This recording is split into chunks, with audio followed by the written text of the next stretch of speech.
From the PEP Radio Newsroom, this is the morning news for October 29th, 2025. These are the stories we are covering at this hour. South Korean President Lee Jae-myung has cautioned against what he described as a global surge in protectionism and urged a renewed commitment to international cooperation. Lee's speech on Wednesday at a business forum, part of this year's Asia-Pacific Economic Cooperation meetings in the South Korean city of Gyeongju, came shortly before his planned bilateral summit with President Donald Trump. Since its establishment in 1989, APEC has primarily served as a platform to promote free trade and multilateralism. But the atmosphere is markedly different at this year's meetings, coming after Trump's sweeping tariffs and other highly protectionist measures that have roiled global trade. At a time when protectionism and nationalism are on the rise and nations focus on their immediate survival, words like cooperation, coexistence, and inclusive growth may sound hollow, yet paradoxically it is in times of crisis like this that APEC's role as a platform for solidarity shines brighter, Lee said. Meanwhile, President Donald Trump brushed off North Korean missile launch. Trump said, "He's been launching missiles for a decade, right?" Trump's comments came after North Korea said Wednesday its recent test firings of sea-to-surface cruise missiles were successful. And by he, we are referring to North Korean President Kim Jong-Un.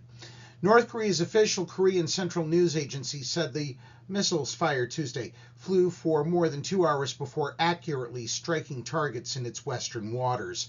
Trump reiterated that he wants to meet with Kim Jong-un at some point. "We had a really good understanding of each other," he said. And in breathtakingly strange news, a World War I soldier's messages in a bottle have finally been found on an Australian beach more than 100 years later. Messages in a bottle written by two Australian soldiers a few days into their voyage to the battlefields of France during World War I have been found more than a century later on Australia's coast. The Brown family found the Schweppes brand bottle just above the waterline at Wharton Beach near Esperance in Western Australia State on October 9th. Deb Brown said on Tuesday her husband Peter and daughter Felicity made the find during one of the family's regular quad bike expeditions to clear the beach of trash. "We do a lot of cleaning up on our beaches and so would never go past a piece of rubbish. So this little bottle was lying there waiting to be picked up," Deb Brown said. Inside the clear, thick glass were cheerful letters written in pencil by privates Malcolm Neville, age 27 at the time, and William Harley, age 37, dated August 15th, 1916. Well, here's the thing. Their troop ship, HMAT A70 Ballarat, had left the South Australia state capital, Adelaide, to the east on August 12th of that year on the long journey to the other side of the world where its soldiers would reinforce the 48th Australian Infantry Battalion on Europe's Western Front. Neville was killed in action a year later.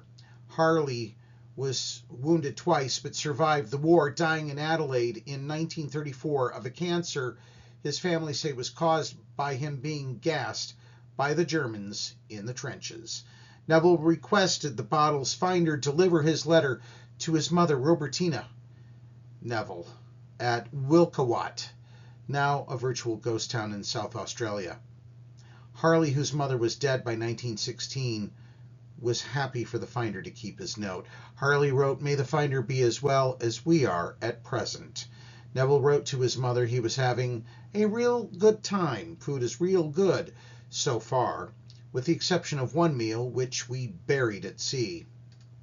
The ship was heaving and rolling, "But we are happy as Larry," Neville wrote, using a now faded Australian colloquialism meaning very happy. Turning to Pennsylvania news, Pennsylvania Governor Josh Shapiro has joined a lawsuit challenging the Department of Homeland Security's slashing of emergency preparedness funding as the Trump administration seemingly makes good on its vow to target the funding of jurisdictions that won't comply with the president's federal immigration enforcement policies. Well, PEP Radio sought a comment from Governor Shapiro And as a response, we received this message. For the first time in history, nearly 2 million Pennsylvanians won't receive the SNAP benefits they need to feed their families because President Trump is using their food assistance as a political bargaining chip, referring to the $5 billion in the preparedness funding. He went on to say, I'm joining 24 other states and D.C. in taking legal action to demand the Trump administration release SNAP benefits that help put food on the table. We won't let our kids go hungry. And that's the news at this hour. If you are watching our news videos on YouTube, be sure to subscribe to our channel. PEP Radio is available on the Live 365 app, the PEP Radio page at paequality.com, Roku, and Alexa. PEP Radio is proud to work with the Othering podcast, which airs tonight at 5 p.m., to prepare for all their all-day live Halloween auction. We will be sure to air what we can on Saturday, November 1st. Details on how to reach the Othering podcast can be found on the PEP Radio page at paequality.com. If you are in the Meadville area, be sure to stop by your local area Walmart and visit the Special Olympics table. All proceeds that they're gathering will benefit the Meadville Special Olympics. And up next, we have the Meadville area weather forecast here on PEP Radio.